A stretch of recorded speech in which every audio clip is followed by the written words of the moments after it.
Salut Léodis. Salut Nico. Eh bien, écoute, bienvenue sur Comptoir IA, Léodis. Je suis ravi de te recevoir. Ça fait longtemps qu'on parle de faire cet épisode ensemble. Léodis, toi, tu es entrepreneur, tu es cofondateur avec Brival, qu'on salue, de Argile. Donc, je le dis régulièrement lors des meet-up et tout ça, ma startup préférée dans l'IA, donc ma startup française préférée dans l'IA. Donc, j'encourage tout le monde à aller voir ce que fait Argile. Donc ça, c'est ton projet du moment. Tu vas nous en dire beaucoup plus tout à l'heure. Tu es passionné par l'IA, passionné par la prospective, euh, par aussi un peu les comportements humains. Tu as écrit un bouquin, tu as réalisé un film. Et je pense que tu as une vision passionnante sur l'impact de l'IA sur la société.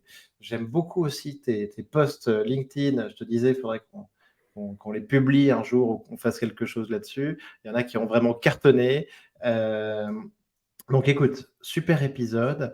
Et tout d'abord, pour commencer, Léodis, est-ce que je peux te demander un petit peu qu'est-ce qui se passe dans l'IA générative en ce moment? Avec plaisir. Écoute, merci aussi pour cette intro si élogieuse. Et pourtant, il y a beaucoup de compètes sur les startups françaises. Écoute, ce qui se passe dans l'IA générative en ce moment, c'est on commence à avoir passé un certain cap où tout le monde est d'accord sur le potentiel, où la plupart des cerveaux brillants sur la planète ont commencé à bosser d'une manière ou d'une autre sur le sujet, et où le prochain sujet devient l'adoption. C'est une des choses sur lesquelles on bosse. Comment on fait bénéficier de cette technologie à tout le monde, et surtout comment on minimise les risques. Donc on a un peu en même temps énormément de news qui vont vers des choses assez dingues. Je pense notamment aux déclarations de Mustapha Suleiman de Inflection AI, qui disait Mhm. récemment, je crois il y a 2-3 jours, qu'on allait entraîner des modèles 1000 fois plus puissants que GPT-4. Qu'est-ce que ça veut dire 1000 fois plus puissant que GPT-4? Il y a un monde de questions à explorer là-dedans. Et en même temps, on a tout un tas de questions sur la sécurité, sur les IA malveillantes, sur ce que des pouvoirs malveillants pourraient faire avec des IA de cette puissance. Donc il se passe beaucoup de choses. C'est assez dingue d'entreprendre en ce moment dans ce domaine. Exact, une folie. Donc bah, ça fait bientôt un an que ChatGPT est sorti. On parlait du 30 novembre, on en reparlera tout à l'heure. Euh, il y a une phrase sur laquelle on a échangé, qui a fait pas mal parler aussi, un peu dans l'esprit de ce que tu viens de dire sur Mustapha Suleiman, une phrase de Paul Graham sur donc le fondateur du fameux Way Combinator, Paul Graham, sur GPT-4, qui disait qu'il vient de parler donc à un expert sur le sujet, plein d'experts, mais que grosso modo, même si on arrêtait les progrès de l'IA immédiatement, avant de comprendre, de mesurer la puissance et les capacités de GPT-4, il faudrait au moins 2 ans. Comment tu vois ça là-haut? Bah, écoute, effectivement, je pense que GPT-4 et cette vague de LLM sont vraiment des diamants bruts. Tout le monde pense vraiment, quand on pense innovation sur les LLM, on pense à l'innovation verticale, c'est-à-dire des prochains modèles de plus en plus puissants. Et assez peu de gens se préoccupent de réfléchir à ce qui se passe si déjà avec GPT-4 qu'on a aujourd'hui, on pouvait avoir ça dans tous les aspects de la société, ce que ça changerait.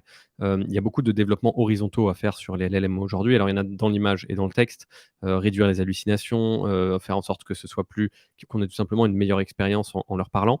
Et en fait, ce qu'il faut bien comprendre, ce que nous on sait dans ce domaine, mais que la plupart des gens ne réalisent pas. D'ailleurs, j'ai lu une étude qui disait que seuls 5% des Américains pensent que les LLM vont être vraiment transformatifs pour leur métier, c'est-à-dire à quel point c'est sous-estimé. En fait, il y a plein de choses à faire sur créer des millions d'intelligences comme GPT-4. On peut être très horizontaux, résoudre tout un tas de problèmes, l'intégrer partout, et ça sera quand même un game changer. Et pour ça, il faut du temps. Il faut trouver la bonne manière de mettre ça dans notre quotidien, les bonnes interfaces pour le faire. Ça, c'est une vraie grande question. Est-ce que le chat est l'interface du futur? Comment tout ça va se jouer? Donc, rien que sur cette pépite, sur ce joyau qui est GPT-4 et sur les modèles qui arrivent, on a au moins 2 ans de développement avant de pouvoir voir le potentiel que ça aura dans tous les aspects de la société. Hmm. Ouais, tout à fait. Donc, GPT-4, en effet, un joyau, un travail extraordinaire donc d'OpenAI, un travail d'orfèvre.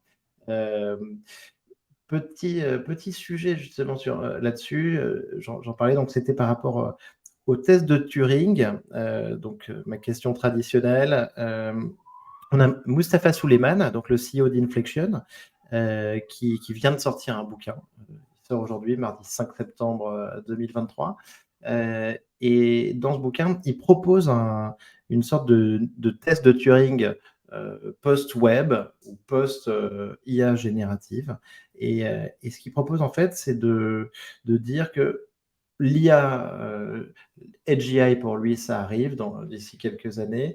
C'est une intelligence artificielle qui est très tournée sur la communication, le conversationnel, et il pense que avant l'Edge AI, il y a un niveau qui serait intéressant à mesurer, qui serait celui de ACI, donc Artificial Capable Intelligence, donc une intelligence capable de faire des choses, d'interagir avec le monde et d'accomplir des tâches spécifiques.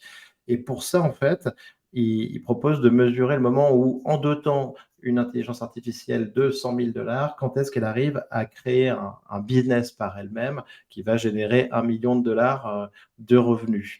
Et donc, il nous parle d'une étape intermédiaire avant les GI, avec une IA autonome, en mode agent qui est capable de faire des choses. Est-ce que tu trouves ce raisonnement intéressant? Ouais, je trouve ça hyper intéressant. Ça rejoint aussi ce que dit Sam Altman. Alors lui, il appelle ça la super intelligence, mais c'est un peu tout le même concept. C'est est-ce qu'il y a une étape intermédiaire entre aujourd'hui et Terminator, en gros? Mmh. Et Sam Altman a tweeté un truc qui est hyper intéressant à ce propos d'ailleurs, où il disait, en gros, l'AGI, c'est un problème scientifique, mais la super intelligence, c'est un problème d'ingénierie. C'est-à-dire qu'avec ce qu'on a aujourd'hui, on sera déjà capable de le résoudre avec quelques années d'ingénierie. Et je pense que tous les grands leaders de l'AI aujourd'hui et ceux qui ont le nez dedans, font le même constat, qui est qu'on n'a pas besoin d'avoir quelque chose qui est d'un niveau, d'un dieu pour vraiment déjà, changer le monde comme il est aujourd'hui dans tous les aspects, hein, que ce soit, même le hardware ou le software, ou des choses comme ça et en fait, on voit des applications assez dingues, hein, sur les tâches aujourd'hui. Moi, hier, j'ai passé ma journée, sur GPT-4 et j'ai fait Ouais. 15 tâches différentes. On doit sortir une nouvelle version de la Mmh. plateforme là. J'ai fait de la traduction. Alors ça m'a traduit des choses, ça m'a écrit du code.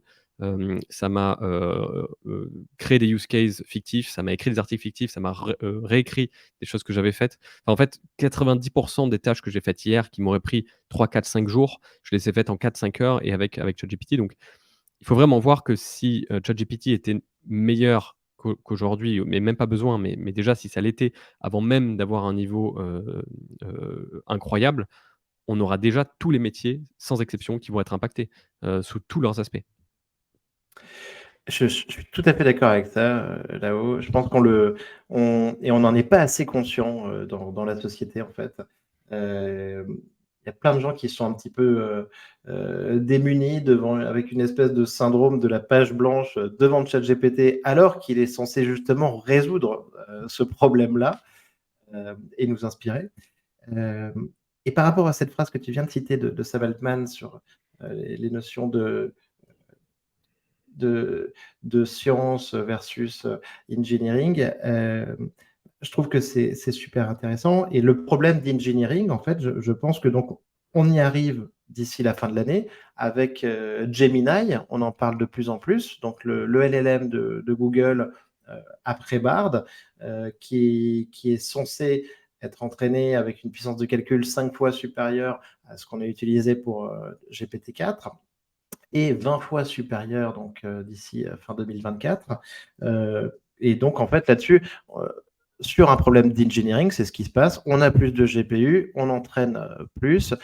On espère qu'on va avoir une forme de scaling sur les performances par rapport à aux ressources utilisées pour faire un modèle qui peut être déjà incroyable. On mesure pas complètement la puissance de GPT-4 et ce qu'il est capable de faire. Gemini, ça va être énorme.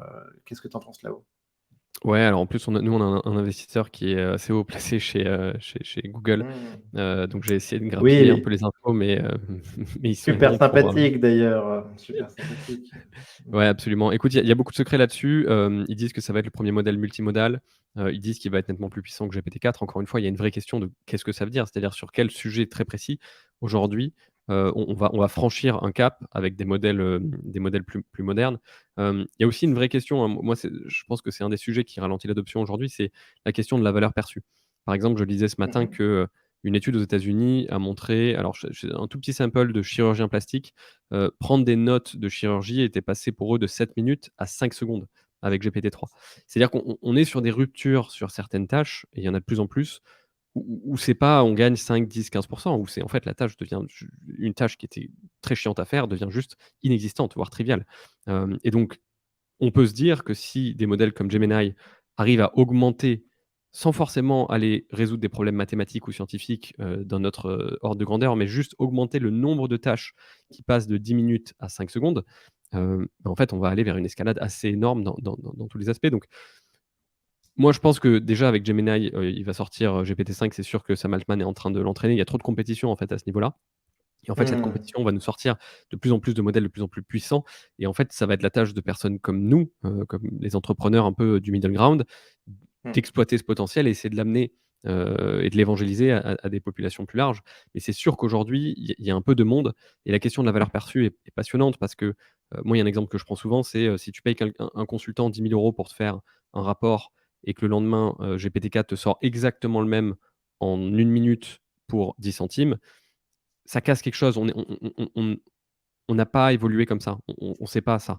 C'est comme si on était Ouais. passé, de l'homme préhistorique, à l'âge, industriel aujourd'hui pour, construire des choses, alors que ça a mis, des milliers d'années. On n'aurait pas pu faire cette transition de j'ai du mal à juste allumer un feu, à d'un coup je peux construire un building avec des machines qui ont été construites par des machines.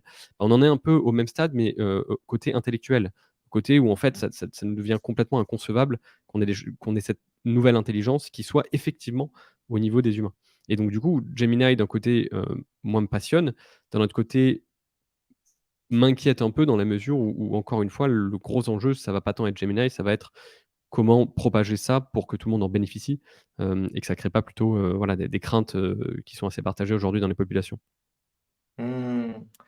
Oui, oui, et je vois très bien ce que tu veux dire sur la rupture aussi. J'ai l'impression que dans les premiers usages que je vois, tu vois, en entreprise, on essaye d'utiliser GPT-4, ChatGPT, CLLM, un petit peu, dans le prolongement du big data ou ce qu'on faisait depuis quelques années, tu vois, sur de l'IA, alors qu'en fait, je pense qu'on peut l'utiliser en cassant complètement le rythme, cassant complètement les méthodes de travail, avec des fonctionnalités totalement différentes et pas en en optimisant quelque chose, mais en changeant totalement, heu, les process, les méthodes de travail.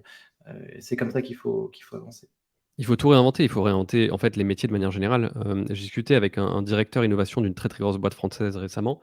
Et lui, il me disait, en fait, il faut que les gens réapprennent à voir leur métier comme des missions, plutôt que comme une suite de tâches. Parce que si tu vois ton métier comme une suite de tâches, tu as un très gros risque que dans les 3 ou 4 prochaines années, même peut-être avant, ces tâches, elles soient entièrement faites, par de l'AI. Donc en fait, la question, c'est plutôt quel est ton rôle dans l'entreprise? Qu'est-ce que tu dois amener à cette entreprise? Plutôt que, quelle est la tâche pour laquelle tu te lèves le matin? Et ça va être la grande Mmh. transition, je pense, des 10 prochaines années. Ça va être de transformer tous les métiers, en tout cas beaucoup de métiers qui ne l'étaient pas pour l'instant, d'une suite de tâches à une mission. Ouais, ouais, super. Heu, Écoute, je pense qu'il va y avoir beaucoup de boulot d'évangélisation et de formation sur le sujet. Et donc maintenant, Laodice, est-ce que tu peux nous parler un petit peu, d'Argile? On vient de parler aussi de la multimodalité qui arrive peut-être avec Gemini, mais Argile, c'est une start-up, extraordinaire. On a de la chance d'avoir cette start-up dans l'écosystème français. Je pense que l'utilisation, est dingue. Je crois que vous allez lancer plein de produits, et de solutions là, hyper innovantes bientôt. Donc on veut en savoir un petit peu plus et à la base, en fait, c'est parti d'un constat, tu le disais sur LinkedIn, sur Twitter, qui était grosso modo: «Personne ne veut apprendre à prompter». Ouais.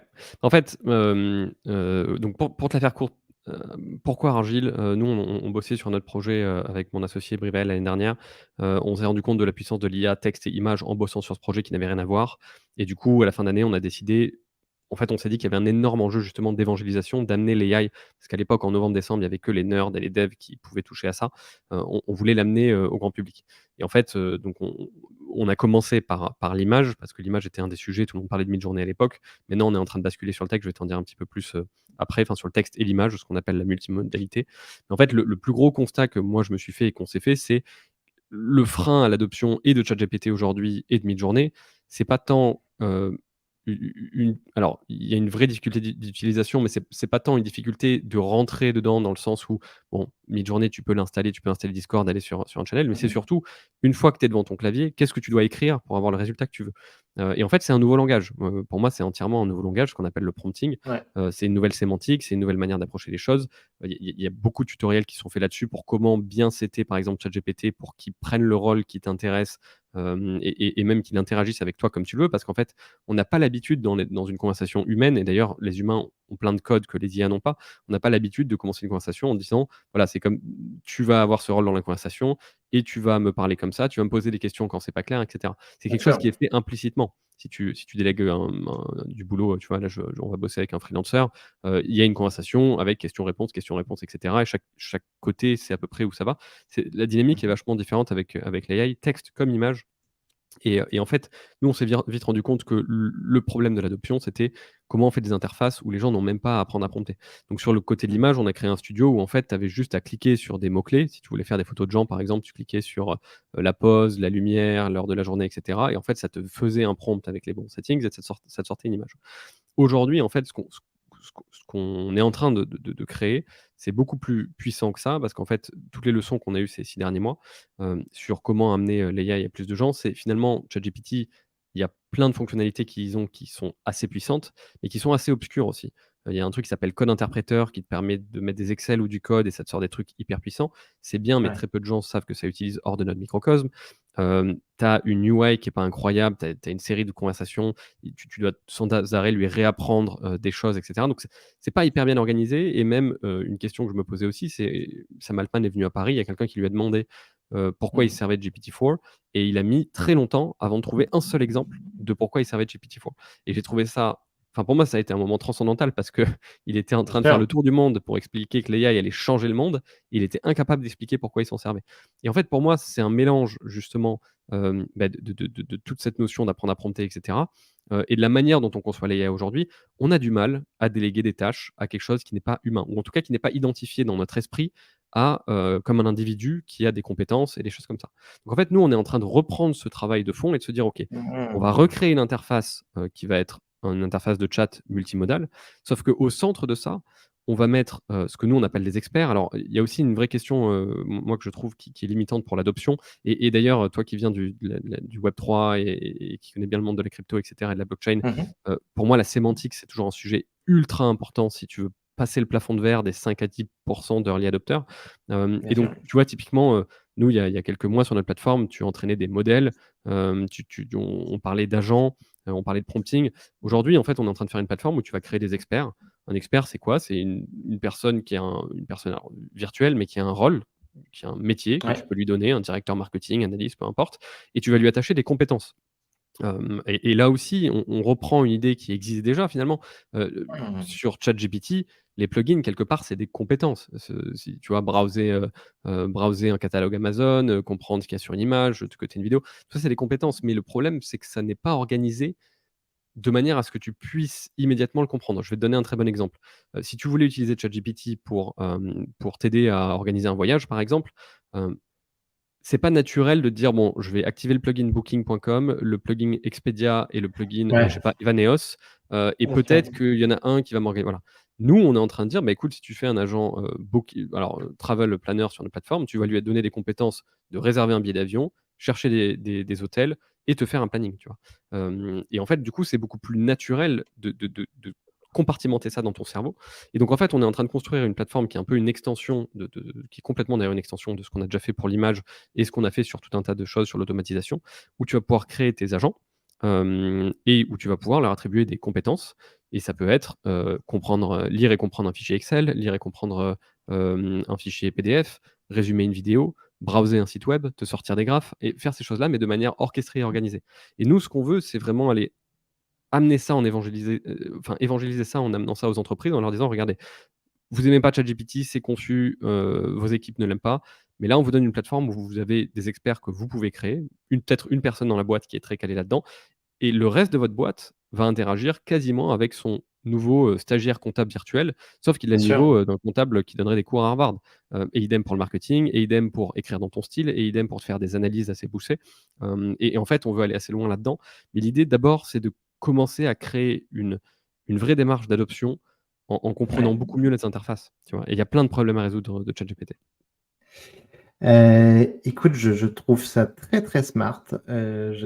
Merci pour les explications parce que j'avais pas encore bien capté. Mais je trouve ça très smart et très puissant, très avant-gardiste. Hem, Parce qu'en fait, je me rends compte quand tu dis ça que, heu, donc vous voulez personnaliser un petit peu ces experts. Heu, on Il y a plein de spécialistes, ou de personnes intéressées par la tech comme ça qui te disent: «Ben, voilà, tu peux te servir de ChatGPT comme, d'un stagiaire ou comme d'une armée de stagiaires ou qui donne des fonctions, l'agent de voyage». Mais ce que je trouve très intéressant, c'est dans ce que tu dis, c'est en particulier la fonction et le rôle d'agent. C'est que ce que je comprends, c'est qu'en fait, vous allez aider, heu, vous allez créer des agents, économiques, des agents, virtuels, et dotés d'une forme d'intelligence qui pourront nous aider. Et ce que je trouve, génial là-dedans, en fait, c'est qu'on avait vu en mars, avril, la folie autour d'AutoGPT, grosso Mmh. modo, avec, ce système d'agents autonomes qui allait un petit peu plus loin que ChatGPT. Mais, il y a eu aucun cas concret qui en est sorti et on ne savait pas l'utiliser. Et en fait, c'est peut-être un petit peu ça là que vous allez chercher. Ces agents économiques, ces IA qui prennent, des décisions, à notre place, qui ont des fonctions économiques à notre place, qui réservent des billets à notre place et qui interagissent les unes, avec les autres. Donc je pense que ça peut être, c'est totalement visionnaire. Ouais, bah, en fait, pour aller un peu plus loin, en fait, il y a pas mal de boîtes aujourd'hui qui se lancent, vraiment dans le concept, dans l'idée d'agent, mais la plupart, tout ce qu'elles font, Mmh. c'est elles rajoutent ce qu'on appelle un système prompt, c'est-à-dire elles elles modifient un tout petit peu la manière dont l'AI va interagir, mais il y a pas vraiment de profondeur. Nous, la profondeur, on l'a d'ailleurs sur quelque chose que j'ai pas dit, mais une des grosses choses qui manque sur ChatGPT et que nous, on va rendre possible très facilement, c'est l'accès à tes données. Sur notre plateforme, tu vas créer des Mmh. projets et en fait, quand tu bosses sur ton projet, alors je sais pas, Coca-Cola ou sur le projet de ton client, peu importe, tu as un corpus de données et tu vas donner accès à ton expert marketing qui sait, je sais pas, te faire des plans marketing et des posts LinkedIn en lui disant: «Tiens, je bosse sur le projet Coca-Cola, aide-moi à bosser là-dessus avec mes données et avec les compétences qu'on t'a données qui sont de savoir écrire dans mon style, je sais pas, de faire des documents marketing, d'aller voir des sites web pour faire du benchmarking, de faire des choses comme ça. Donc en fait, l'idée c'est vraiment de compartimenter ça, mais d'augmenter le niveau d'attente des agents et à terme, alors on n'y sera pas aujourd'hui parce que justement un des problèmes d'AgentGPT, c'est que c'est très chaotique aujourd'hui dès que tu lui donnes des tâches.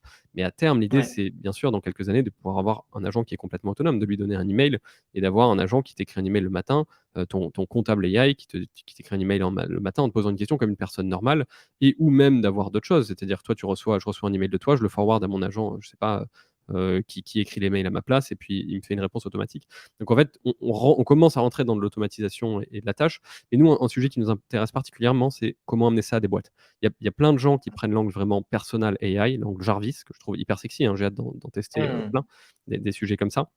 Mais, mine de rien, il y a vraiment un monde où chacun a son assistant, mais à la fin de la journée, quand tu bosses en entreprise, tu bosses sur des projets qui sont communs, tu bosses avec des personnes qui sont communes et finalement faire rentrer l'expert AI, l'agent AI au sein d'une équipe et maximiser sa collaboration, c'est quelque chose. Et tu vois, un des trucs qui nous importe le plus, c'est que oui, tu as des tutos qui te disent: «Fais ton agence sur ChatGPT» et cetera, mais souvent c'est assez chaotique. Nous, on veut faire quelques agents, mais très, très bien. C'est-à-dire qu'on veut qu'ils aient Mmh. des compétences qui soient naturelles et que la plupart des gens, alors nous, on est sûr que 95 des gens vont jamais créer d'agence sur notre plateforme. Ils vont juste arriver, avoir 4, 5, 6 agents qui marchent très, très bien et se servir de un agent qui leur fait gagner 20-30 heures dans leur semaine, à eux et à leur équipe. Excellent, excellent. J'ai hâte de tester ces agents.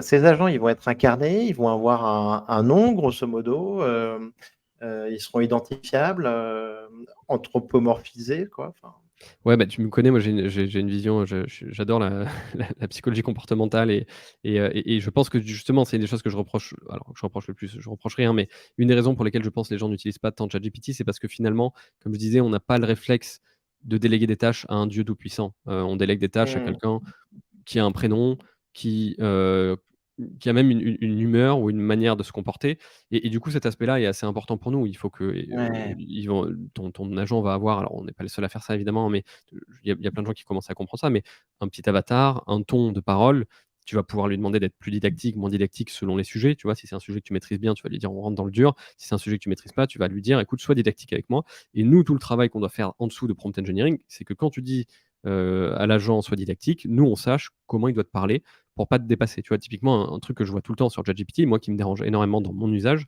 c'est souvent ChatGPT te pose des questions en bulk. Il va te poser 10 questions Ouais. dans un prompt. Mais c'est pas comme ça qu'on interagit dans la vraie vie. Moi, quand ChatGPT fait ça, si je fais un peu l'analyse de mes sentiments, j'ai l'impression moi de bosser pour lui et pas l'inverse. Et là, ça me dérange. Tu Mmh. vois? Et nous, le but, c'est comment on fait en sorte que tu aies toujours l'impression que ce soit la machine qui bosse pour toi, dans tes termes, mais de manière sympa, toujours dispo, et voilà, donc Ouais. moi j'y crois dur. Ah, mais c'est trop bien. Écoute, pas plus tard qu'hier, en fait, tu vois, j'étais allé courir. Après, je voulais me faire une petite liste de choses à faire pour la rentrée, une petite to do, enfin, quel classique.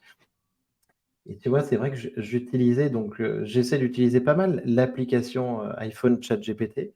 Je pense que elle est pas si utilisée que ça non plus. Et tu vois? Et c'est donc mais par contre, la fonctionnalité Whisper de speech to text est excellente. Et tu vois? Donc je m'adressais, comme ça à ChatGPT. J'essayais de faire ma to do, en commandant à la voix et en fait, je vois très, très bien ce que tu veux dire. Disons que ça aurait été plus facile, heu, si je m'adressais à quelqu'un, tu vois? Mmh. Plus que, à ChatGPT avec, l'ensemble des possibles. Donc ça me parle beaucoup et après je vois très, très bien ce que tu veux dire parce que j'étais là quand on a vu Sam Altman à Paris ensemble et c'était un super moment, donc content d'avoir, été là aussi quand tu as eu cette révélation, quoi. Ouais, complètement et puis moi je le vois dans l'usage, tu vois, enfin ça y est, nous sur notre plateforme, elle est en alpha, on va commencer à l'ouvrir. D'ailleurs, je serais content de te la faire tester dans quelques semaines, mais moi, ça y est, j'ai mon traducteur, j'ai mon copywriter, j'ai mon, personal assistant qui connaît, mon poids, Mmh. ma taille, ce que j'aime manger et cetera et qui me fait des plans de repas et des plans sportifs pour la semaine. Si tu veux, j'ai voilà, c'est comme sur Ouais, c'est WhatsApp, en trop fait. Moi, bien. j'ai 10-15 personnes qui, voilà, j'ai un problème légal Excellent. ou comptable, j'ai celui qui connaît, tous les termes et conditions de la boîte, ce qu'on fait et cetera, qui va me conseiller là-dessus. Donc en fait, à partir de là, tu as l'impression d'être on steroids et tout devient évident. Dès que tu as une tâche à faire, tu la délègues à un agent que tu as seté, que tu connais très bien et tu sais qu'il y a tout le contexte du problème que tu essaies de résoudre. Donc c'est vraiment vers ça qu'on pense que le marché va aller. Et c'est trop cool et écoute, les exemples que tu donnes là, franchement, j'ai trop envie de tester. Je pense que nos auditeurs aussi, et parce qu'on en parlait ensemble, mais tu vois, j'ai essayé de bien setter mes custom instructions, sur ChatGPT. Je me suis inspiré de ceux de Sam Altman, tu vois, lui-même, voilà, j'ai fait un truc sympa, mais ça va et donc ChatGPT me connaît un petit peu, me connaît un petit peu mieux, mais il a pas mon poids, il a pas ce que ma routine sportive, et il sait pas de quoi j'ai envie le midi pour mon déjeuner, quoi, tu vois? Mmh. Ouais, ouais et effectivement, bah, trouver la bonne manière d'interagir avec ça, c'est vraiment le vrai métier de prompt engineer. Une mini note là-dessus parce que tout le monde, y a la plupart des gens et c'est normal qu'ils connaissent pas l'AI, hallucinent quand Netflix met une offre à 900 000 par an pour faire du prompt engineering. Le prompt engineering, c'est pas juste taper sur Midjourney pour sortir, une belle image. C'est comprendre comment l'AI peut s'adapter à n'importe quelle personne basé sur du contexte et en fait, c'est hyper, Mmh. hyper deep. Nous, on est en plein dedans et c'est un travail, titanesque. C'est hyper intéressant mais c'est incroyable. J'imagine, trop bien. Super, donc bah, go Argile, go, go, go. Là-haut, donc on voulait parler un tout petit peu ensemble aussi, de l'écosystème français, parce que, bah, écoute, déjà, on parlait d'organiser un événement surprise sur lequel on communiquera peut-être, ensemble, prochainement, donc tenez-vous prêts. Hem, donc sur une date anniversaire, donc ça va être trop cool. Là-haut, donc comment est-ce que tu vois, toi, l'écosystème français sur, l'IA en ce moment? Écoute, je veux pas être trop chauvin, mais on a un écosystème qui a vraiment de la pêche, pour le coup. On a, une très grosse boîte, alors qui s'appelle Poolside, qui a décidé de s'installer en France récemment suite à une levée. Tu en as parlé dans ton Carrément. post LinkedIn ce matin. On a, une bonne partie des plus grands chercheurs mondiaux de l'AI qui sont français. On a eu des très belles levées en France. On a Hugging Face, on a Photoroom, on a des très, très belles startups. Donc je pense qu'on est hyper bien représentés. Je pense que, le gouvernement comprend qu'il y a un vrai enjeu là-dessus, Mmh. et normalement, à mon avis, abondera dans ce sens, parce que ça pourrait être, tout le monde réalise à quel point l'IA va être transformative dans les 10 prochaines années. Donc et puis c'est un petit monde finalement quand on va aux events, on se croise, souvent tous les 2 et puis on croise à peu près Mmh. toujours les 10-15-20 mêmes têtes. C'est toujours un plaisir de les voir. Tout le D'accord. monde est toujours prêt à s'entraider, c'est vraiment un kiff. Donc non, je pense que c'est un vraiment très bon écosystème pour entreprendre. Je pense que le seul vrai challenger à ça, il est dans la Silicon Valley. Mais à ma Ouais. connaissance, il n'y a pas vraiment d'autres pays où on a autant d'énergie, autant de talents, qui vont dans cette direction-là. Ouais, je suis totalement d'accord, franchement, on sent un pouls au niveau, des investissements, au niveau des chercheurs, plein de compétences incroyables. Non, non, il y a quelque chose de génial qui se passe en France, heu et il faut continuer dans ce sens-là. Heureusement aussi, il y a des politiques qui s'en saisissent un petit peu. Il y a Guillaume Avrin, là, le coordinateur national sur l'intelligence artificielle qui fait un super boulot et heu et donc c'est génial et donc continuons à booster cet écosystème français parce que je pense qu'on occupe une vraie place dans l'écosystème mondial donc c'est trop cool.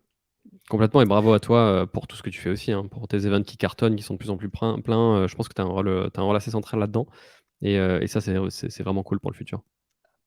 Merci Léo, ça me fait super plaisir. Donc maintenant, passons donc au dur du sujet, on avait plein de choses à dire, notamment parce que tu m'as beaucoup inspiré, donc on n'arrête pas de se lancer des fleurs. Mais tu m'as beaucoup inspiré avec tes posts tes posts LinkedIn, hein, qui ont fait, heu, énormément de vues et moi je suis un fan de science-fiction, de littérature d'anticipation, de prospective et toi, donc là-dessus, Léo, tu as développé, tu as écrit plein de choses. Donc on va parler un petit peu des enjeux sociétaux, éducatifs sur, et l'emploi, sur l'IA. Heu, la première fois qu'on s'est rencontrés, justement, on a parlé de ça. Je te disais que c'était l'idée du podcast, c'était de recevoir des profils différents avec, des points de vue différents sur l'IA.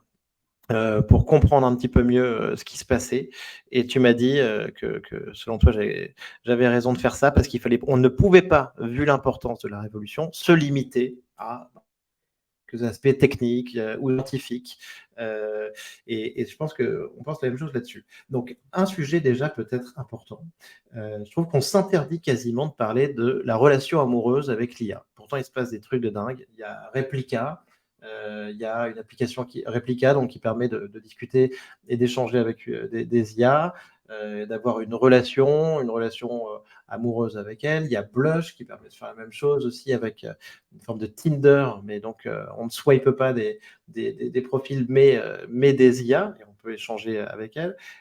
C'est complètement bluffant. Le film qui semble le plus précieux sur l'IA, au final, c'était un petit peu Her. Et après, il y a aussi tout ce qui est les deepfakes, qui sont des vrais dangers avec le porno.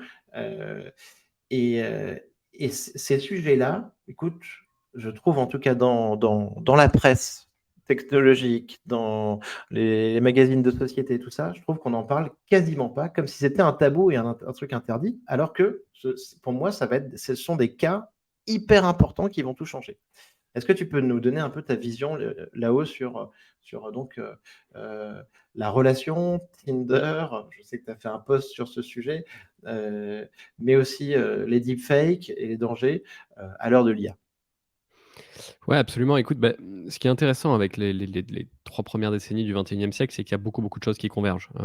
Et un des «grands coupables» entre guillemets, c'est, l'informatique et internet qui est arrivé, qui a changé depuis une quinzaine d'années. Alors, encore plus que ça, c'est vraiment les smartphones qui ont eu un déclic et qui ont changé beaucoup d'aspects sociologiques, mais vraiment assez profonds.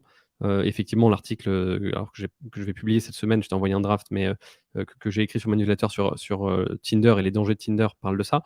Il y a eu une vraie rupture dans la plupart des comportements avec l'arrivée de Tinder.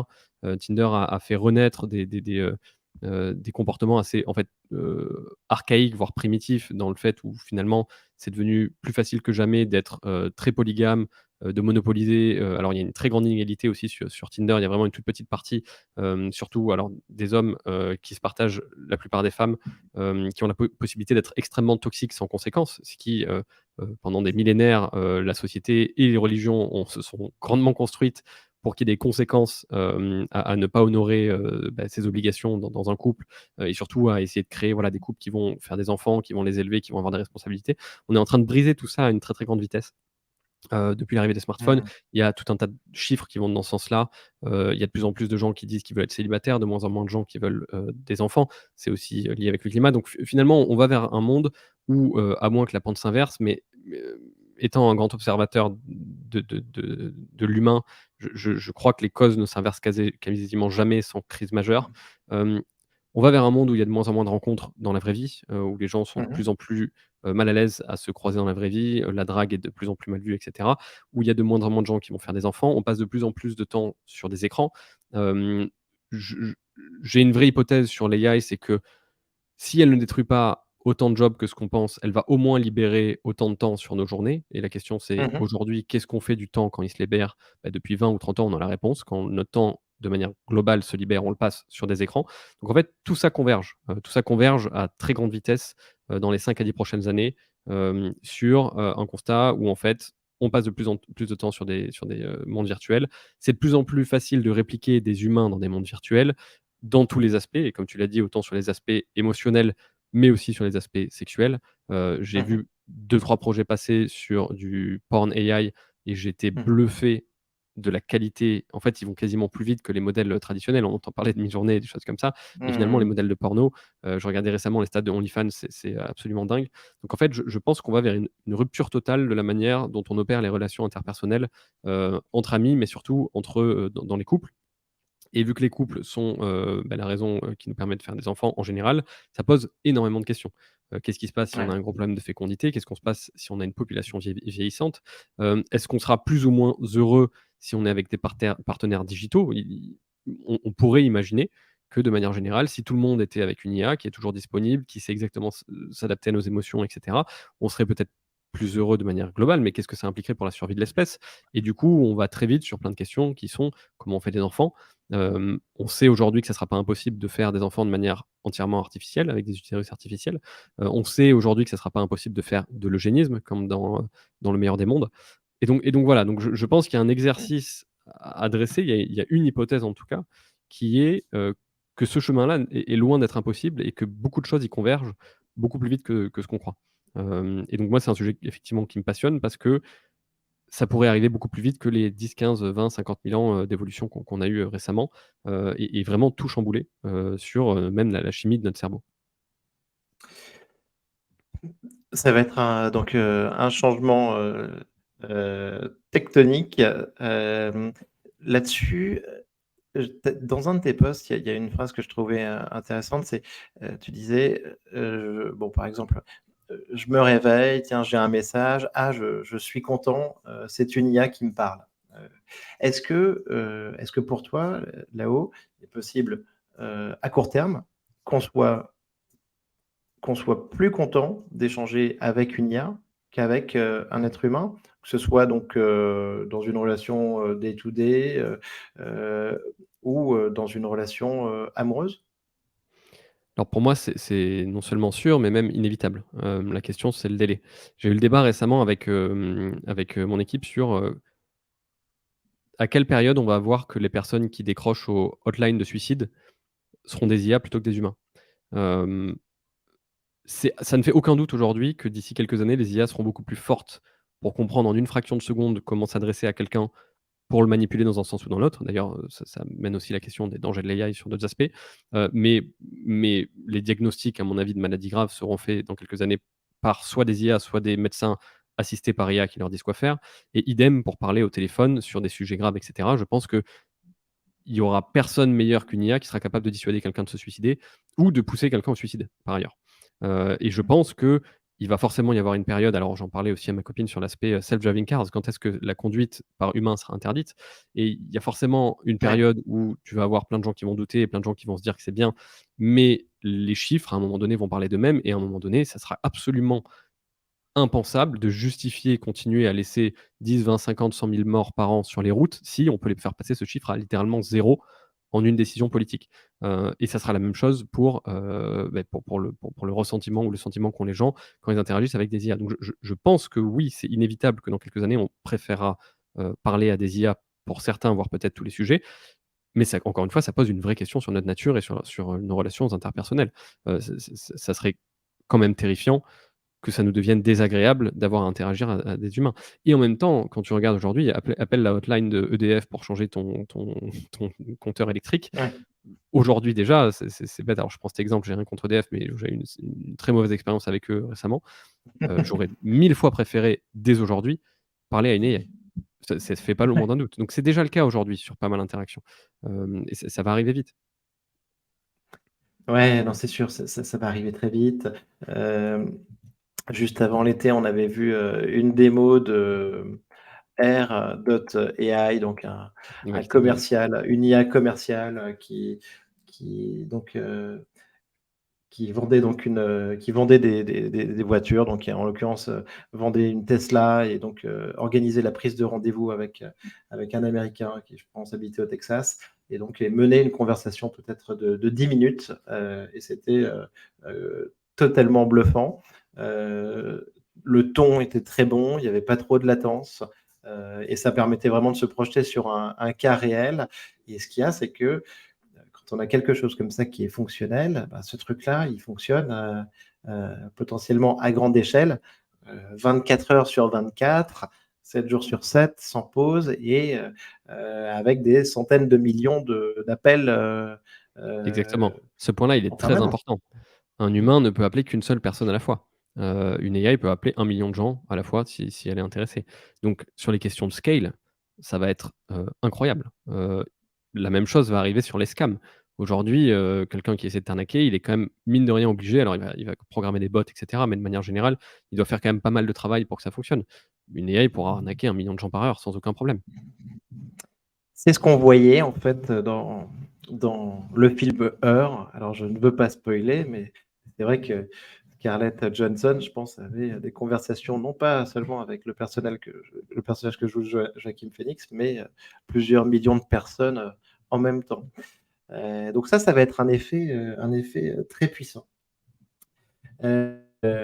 Là-haut, j'aimerais qu'on parle aussi un petit peu donc des capacités de simulation que peuvent nous donner les LLM. On en parlait ensemble. Hem, donc c'est peut-être, imaginer donc, créer des mondes virtuels, regarder les populations interagir entre elles, modéliser les impacts. C'est quelque chose que tu as écrit sur LinkedIn. Hem, Est-ce que tu peux nous parler un petit peu plus de cet impact, fascinant, avec des implications, ben, politiques, économiques, et notamment, bah, donc de l'impact de ces IA en termes de simulation? Ouais, bien sûr. Écoute, beh, en fait, je pense que pour la prédictibilité, l'IA va être, assez game changer. Il y a 2 niveaux où ça peut arriver. Il y a vraiment le niveau individuel, Minority Report. C'est-à-dire, est-ce que si on prend toutes les données d'une personne, qu'on regarde ce qu'elle a recherché sur Google récemment, qu'on regarde où elle s'est déplacée, ses interactions avec les gens et cetera, qu'on prend vraiment son corpus, son ADN et cetera, est-ce qu'on va être capable assez vite de prédire, si elle fait des actes malveillants ou des crimes? Alors déjà, j'ai rien pour étayer ça, mais je suis presque sûr qu'aujourd'hui, le gouvernement chinois doit pas être très, très loin de pouvoir faire ça. Je pense que, la Mmh. génétique, nous donne beaucoup d'infos sur les gens. Ce qu'ils cherchent sur Google nous donne énormément d'infos sur les gens. Les interactions, le ton avec lequel ils interagissent sur les gens nous donne beaucoup d'infos. Je pense qu'on doit être à peu près capable aujourd'hui déjà de prédire d'un point de vue individuel, quand quelqu'un fera quelque chose. Maintenant, si on multiplie ça, à l'état d'une nation ou d'une province, si on est capable de prendre de la data très précise sur des millions ou des milliards de gens et de simuler, grâce à l'AI, des interactions basées sur tous les éléments qu'on a, on sera capable de faire des tests, digitaux à une échelle qu'on n'a jamais su. On sera capable de se dire: «Tiens, si je fais passer cette loi, je teste, run le process et je vois, bah, dans 1 semaine, 1 mois, 2 mois, qu'est-ce qui se passe dans le pays? Est-ce qu'on est mieux sur ces points-là, moins bien sur ces points-là? Sur ça, on a effectivement des implications on en discutait sur les programmes politiques, comme Cambridge Analytica Mmh. et cetera. On se base déjà, mine de rien, sur les mouvements de foule, sur la data de foule pour faire des choses politiques. Donc je pense que d'un point de vue sociétal, il y a sans doute un monde où d'ici, 2-3 décennies, on sera entièrement capable de modéliser les futurs de la société, de gouvernement, de systèmes politiques et de choses comme ça, pour avoir des réponses. Et là, il y a plein de choses qui peuvent se passer. Moi, il y a aussi quelque chose qui me fascine dans tout ça et j'en parlais récemment, c'est, en fait, la rapidité à laquelle on s'adapte aux choses, on s'habitue aux choses est presque terrifiante.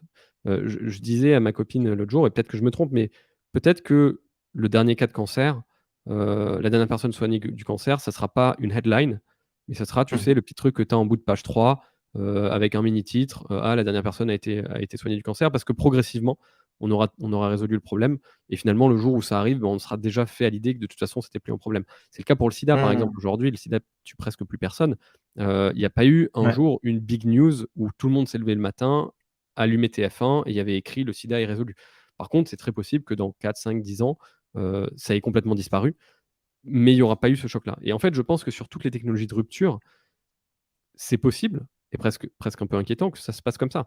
Il se pourrait que dans 10 ans, on soit dans le monde un peu de Minority Report, où ça paraît normal d'arrêter quelqu'un avant qu'il commette un crime et ou de modéliser des gouvernements entiers ou des civilisations à terme entières, mais que ce soit vraiment, quelque chose qui fasse partie du quotidien parce que c'est tellement arrivé graduellement, alors sur une échelle de temps rapide, que finalement on s'est fait à chacune des nouvelles graduations, quoi. Et ça, je pense que c'est un des trucs à garder en tête avec l'AI et c'est pour ça que je pense qu'il faut faire un exercice et j'aime faire les exercices d'écrire soit des prédictions, soit des et c'est pour ça que je le fais aussi sur LinkedIn, mais écrire des choses aujourd'hui en me mettant pour pouvoir dans le futur me mettre dans l'état d'esprit de me dire: «Ah mais il y a 10 ans en fait j'avais l'impression que ça allait être, civilisationnel, ça allait être une rupture et cetera, mais aujourd'hui je le fais tous les jours ou on a l'habitude de le faire et personne ne s'en plaint». Et je pense que c'est toujours ça l'exercice de la dystopie. C'est possible qu'on vive dans un monde, tu vois, la Chine aujourd'hui c'est quasiment 1984, c'est très orwellien comme pays.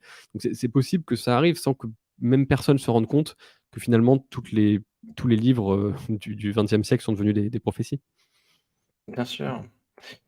Ouais, Et super. d'ailleurs, tu me parlais Heu, à ce sujet, juste une dernière note, tu m'avais fait réaliser quand on avait eu cette discussion que, prédire le futur de société, c'était précisément la psychohistoire de Asimov dans Foundation. Et j'avais pas fait ce lien-là et j'ai trouvé ça incroyable parce que oui, c'est ça, c'est l'idée de pouvoir, littéralement prédire le futur de l'humanité, quoi. ah ouais, tout à fait. Heu, Bah, écoute, ça c'est je pense que c'est complètement, c'est fascinant. Je pense qu'on y arrive. C'est un petit peu la logique derrière ces LLM, s'ils arrivent à intégrer toutes les informations connues, donc dans la société, heu, et à modéliser donc, le monde.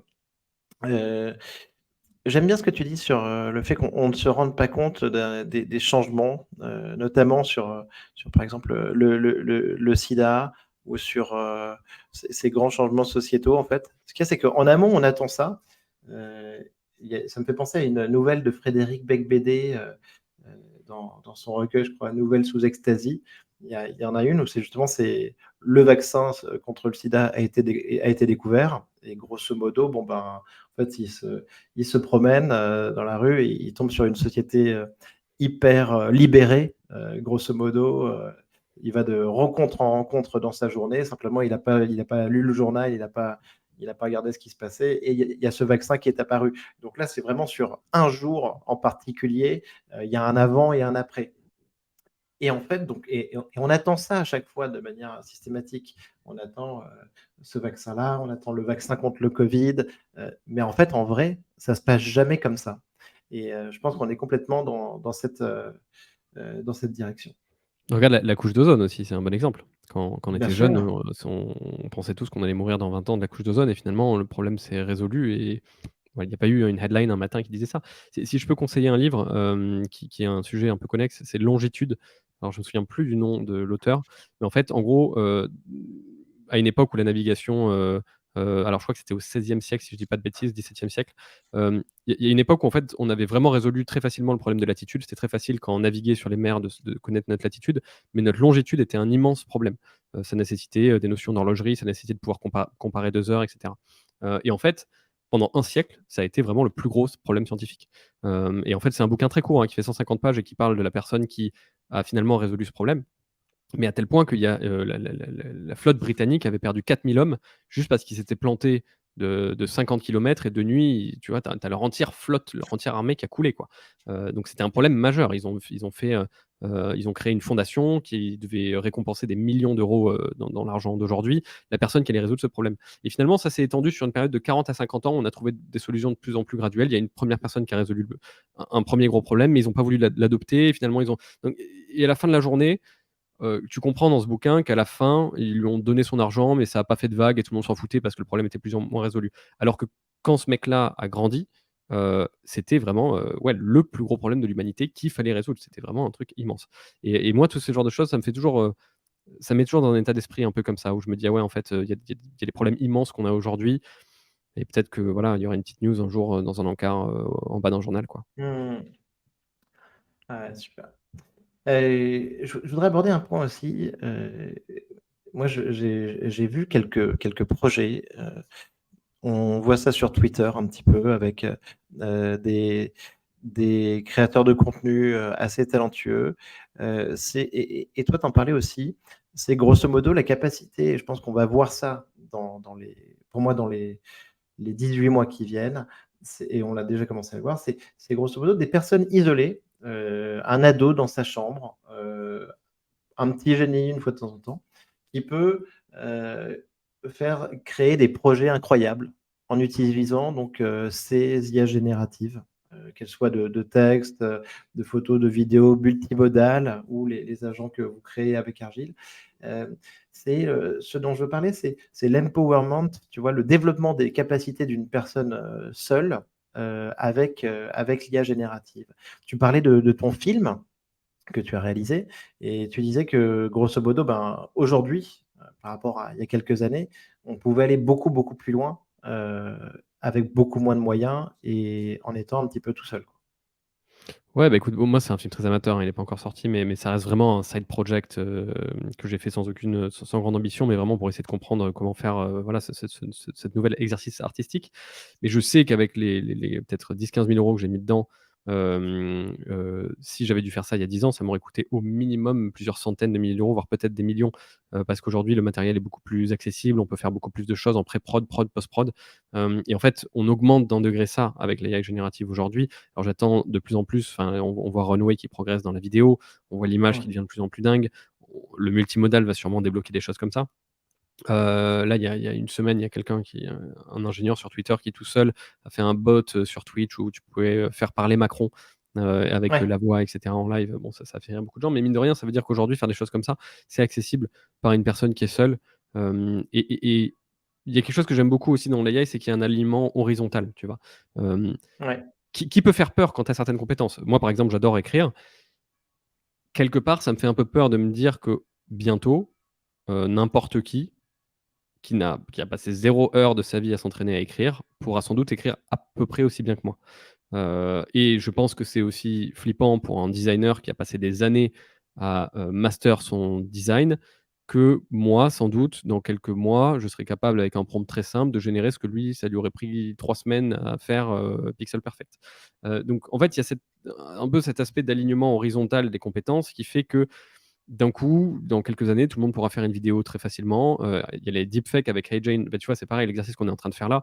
Moi, j'ai enregistré une masterclass, sur, la levée de fonds. C'était beaucoup de boulot de prod. C'était aussi, bah, une courbe d'apprentissage sur comment bien parler à la cam et cetera. J'étais plutôt content des résultats, mais c'était aussi, du coup, ce que je considère un peu une compétence à moi, la capacité d'être à l'aise devant la caméra et d'expliquer les choses. Ça, c'est pareil avec, on le voit avec, les deepfakes aujourd'hui. Bientôt, avec quelques minutes de vidéo de moi et ma voix, on serait capable je serais capable de refaire ma masterclass entièrement digitalement entre ChatGPT et HeyGen ou Runway ou Synthesia d'ailleurs, dont le CEO a mis un ticket chez nous. Et donc du coup, il y a un grand alignement. Demain, Mmh. tout le monde pourra faire des formations, tout le monde pourra écrire, pourra, écrire, même, faire, de la musique, des choses comme ça. Donc moi, je pense que c'est ça aussi une des grandes choses qui va être, significative pour le sens pour les questions de sens. C'est-à-dire, voilà, si demain tout le monde est capable de faire à peu près tout, quelles sont nos forces, quelles sont nos faiblesses, de quoi on peut être fier, Et c'est là qu'il y a des vraies questions existentielles sur, le fait qu'on soit challengé par la machine sur certains aspects. Parce qu'il y a peut-être un monde où personne n'écrira mieux que ChatGPT, personne ne dessinera mieux que ChatGPT, personne ne fera de la vidéo mieux que ChatGPT et du coup, que fait-on? Bien sûr. Heu, Là-dessus, moi, je viens de repérer une phrase, toute simple, mais que j'ai trouvée, super marrante. C'est, j'ai vu: «Skills were a low AI phenomenon», de Toon Goose sur Twitter. Mmh. Comme quoi, enfin, les skills, les compétences, grosso modo, c'est quand il y avait pas d'AI, quoi. Mmh. Ah bah, C'est c'est très drôle mais c'est mine de rien, c'est food for thought, quoi. On pourrait y ouais, penser, des heures et tu vois, nous, le fait qu'on donne clairement. des skills à nos experts, mine de rien, c'est un peu pareil. Le fait qu'on lui apprenne à résumer une vidéo YouTube, écrire dans notre style et cetera, bah, c'est des skills que finalement, ça sera pas un humain qui fera, quoi. C'est des tâches que ça sera pas un humain qui seront plus faites par un humain. Ouais, ouais, bien sûr. Là-haut, donc maintenant parlons un tout petit peu de, si tu veux, de la super intelligence, les projections, AGI, super intelligence. Hem, Tu vois ça dans combien de temps? Alors effectivement, comme on discutait, la question c'est toujours comment tu définis la super intelligence? Mmh. Hem, Sam Altman dit que GPT-5, le prochain modèle qui sortira courant de l'année prochaine au plus tard, c'est de la super intelligence. Ouais, Tu vois, Mustapha Suleiman parle d'une étape intermédiaire entre les GI et cetera. En tout cas, moi je pense qu'avant 2030, si je devais faire un pari et sans doute même avant, ouais. heu, l'IA sera plus forte que le meilleur des humains à n'importe quelle tâche intellectuelle, et peut-être même créative. Et donc ça rebat toutes les cartes, ce dont je te parlais à l'instant. Mais je pense que, tu vois, enfin, ce que tu dis là, écoute, moi, je suis à peu près aligné, là-dessus. Hem, il y a une énorme incertitude, c'est totalement imprévisible, mais je me dis que c'est possible. Si ça se passe, le monde change totalement. Ouais, bah, ça c'est le grand point d'interrogation, c'est que c'est cataclysmique parce que comme je le disais, quand tu payes, ton consultant à 10 000 € et que GPT le fait en une seconde, si même le prix Nobel, passe 10 ans de recherche et en fait GPT le fait en une seconde, ouais, là il commence à y avoir beaucoup de questions sur notre rôle dans la société, sur l'IA et cetera et là j'ai du mal à voir comment on pourrait éviter une forme de crise sociale ou, une forme de panique qui mènerait à une hyper-régulation technologique. Mmh. Je pense que le plus technologique d'entre nous se deviendrait immédiatement un luddite le jour où Ouais. il comprendrait l'impact, que ça pourrait avoir.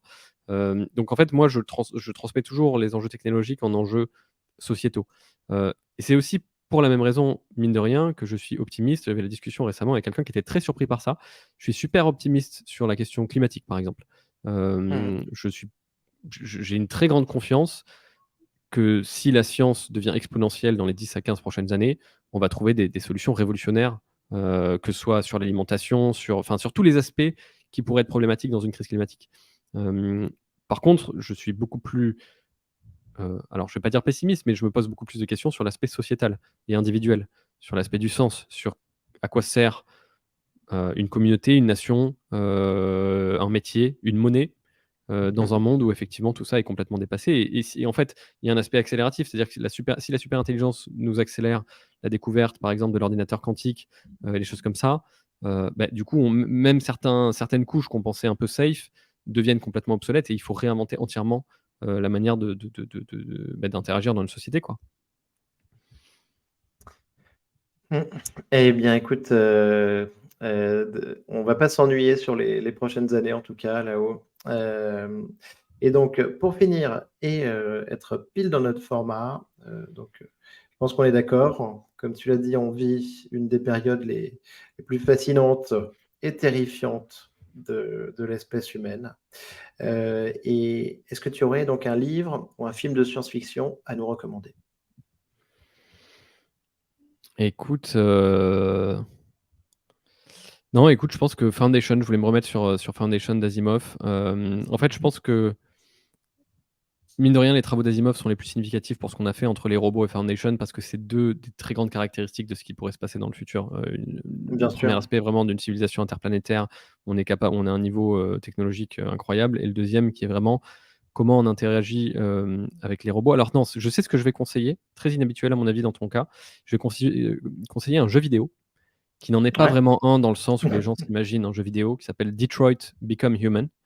C'est un jeu vidéo qui se vit comme un film. Il n'y a pas de tir, de shooting, de machin, et cetera. C'est vraiment, c'est un jeu conversationnel dans un univers, où tu dois juste faire des choix. Et en fait, le pitch, je te le donne en 1 seconde. Tu es un cyborg humanoïde dans un monde futur et tu dois enquêter sur des crimes. Et en fait, il y a une profondeur et tout est une question de choix. Tu as des dialogues avec des gens, tu peux choisir A, B, et Mmh. cetera, et ça te mène dans des choses différentes. Et c'est une vraie réflexion hyper profonde sur ce que c'est d'avoir un monde avec des cyborgs, en fait, humanoïdes, du point de vue du cyborg. Et c'est là où c'est doublement intéressant. Parce que du coup, tu incarnes un Ouais. cyborg et toutes les questions de: «Est-ce que tu dois être asservi aux humains? Qu'est-ce que tu dois faire aux humains? Est-ce que tu es conscient?» et cetera, se posent de ton point de vue à toi. Est-ce que tu dois obéir aux lois de la robotique d'Asimov, et cetera? Donc mine de rien, c'est un jeu, je crois, qui se joue en 10-15 heures, mais encore une fois, si vous êtes pas très jeux vidéo, et cetera, ne prenez pas peur parce que c'est pas un jeu vidéo dans le sens traditionnel du terme. On a l'impression que c'est un peu un film interactif, mais l'expérience, je l'ai trouvée, absolument dingue. Il y a plusieurs fois où vraiment après un choix, tu te poses des sacrées questions, quoi. Tu es matrixé, quoi. Ouais, exactement. Génial. Ouais, bah, écoute, on va regarder ça. Super.